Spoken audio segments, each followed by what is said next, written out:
Tinatalakay na ng House Justice Committee ang mga inihaing impeachment complaints laban kay Vice President Sara Duterte.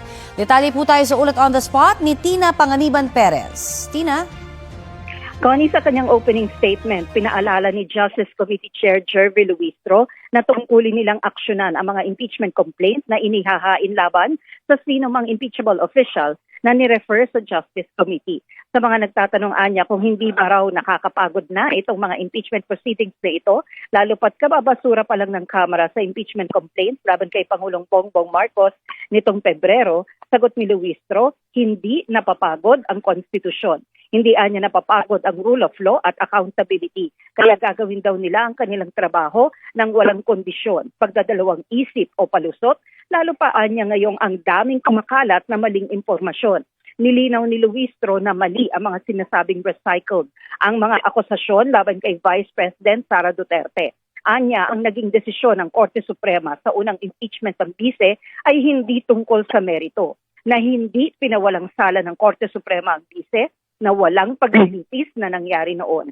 Idiniin pa ni Luistro na ang impeachment ay isang constitutional process at hindi social media contest.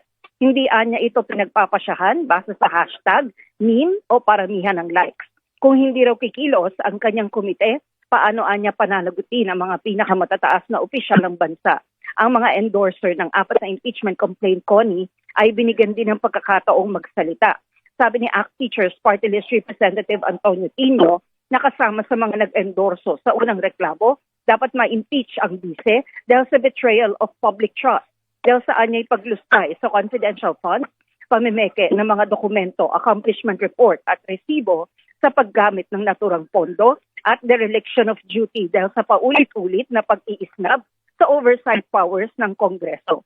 Binanggit din ni Luistro ang sulat ng second impeachment complainant na inaatras nila ang kanilang reklamo para suportahan na lang ang third impeachment complaint. Kinumpirma ng complainant sa komite na sulat nga nila yon at totoong binabawi nila ang reklamo. Ito ay tinanggap at inaprubahan ng komite. Sa ngayon, patuloy po ang sponsorship ng mga inihaing reklamo laban sa bise. Connie?